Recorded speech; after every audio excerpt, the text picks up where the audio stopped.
Hello students, welcome to excel class number 16। यहाँ पे हम मल्टीप्लिकेशन टेबल क्रिएट करेंगे to understand mix cell references. तो यहाँ पे हम टेबल ऑफ 30 चाहते हैं और अगर हम वैल्यू चेंज करें, मान लो 25 करें, तो हमारे पास 25 का मल्टीप्लिकेशन टेबल यहाँ पे आता है। तो इक्वल टू C5। तो यहाँ पे जो 25 वैल्यू है वो रो इंडेक्स नंबर 5 और कॉलम इंडेक्स नंबर C में, और फॉर्मूला को कॉपी कर रहे हैं हम फ्रॉम टॉप टू बॉटम। तो सिर्फ हमारे रो रेफरेंस जो हैं वो इंक्रीमेंट होंगे। तो यहाँ पे हम वैल्यू जो है C5 सेल से ही चाहते हैं, नेक्स्ट सेल में भी।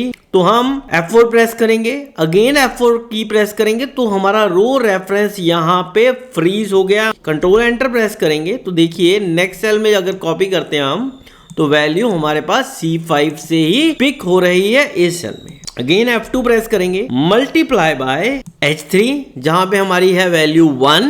और अब देखिए H3 को नेक्स्ट सेल में हमें जो वैल्यू चाहिए वो H4 सेल से चाहिए। मतलब हमें रो रेफरेंस को इंक्रीमेंट करवाना है और हम इसको एज इट इज रख देंगे। इसका मतलब है this is relative cell reference, means column reference और रो रेफरेंस दोनों ही अनलॉक्ड हैं। अगर आप देखेंगे तो फर्स्ट जो वैल्यू है वो H3 column index number H और रो इंडेक्स नंबर 3 में है, और जो 2 है वो कॉलम इंडेक्स नंबर H और रो इंडेक्स नंबर 4 में। तो हमें इसको रिलेटिवली मूव करना है, इसलिए हमने इस सेल एड्रेस को एज इट इज रखा। कंट्रोल एंटर प्रेस करेंगे और ऑटो फिल हैंडल पे कर्सर को लेके जाएंगे और इसको कॉपी करेंगे फ्रॉम टॉप टू बॉटम। आप देखिए 25 का मल्टीप्लिकेशन टेबल हमारे पास क्रिएट हो गया। लास्ट सेल में हम F2 की प्रेस करेंगे और देखेंगे क्या हमारे सेल एड्रेसेस करेक्टली पिक हो रहे हैं। तो देखिए C5 सेल से हमारे पास 25 पिक हो रहा है और H12 सेल से हमारे पास 10 पिक हो रहा है। तो हमारा फॉर्मूला जो है लास्ट सेल में करेक्ट है, तो हर सेल में हमारा फॉर्मूला करेक्ट। अब हम टेबल ऑफ वैल्यू यहाँ पे चेंज करके देख लेते हैं। 35 करते हैं तो क्या हमारे पास 35 का मल्टीप्लिकेशन टेबल क्रिएट हो रहा है। बिल्कुल यहाँ पे 35 का मल्टीप्लिकेशन टेबल क्रिएट हो रहा है।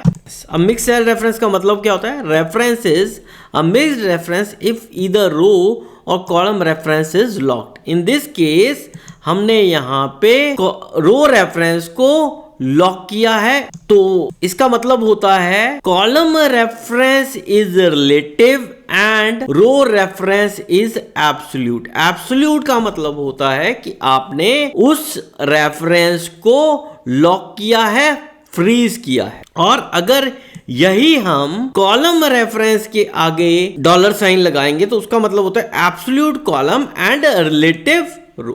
और जो सेकंड सेल एड्रेस हमारे फॉर्मूला में यूज हो रहा है वो है H3। तो H3 is relative cell reference. इसका मतलब है हमारा जो कॉलम रेफरेंस है वो भी रिलेटिव है और रो रेफरेंस है वो भी रिलेटिव है।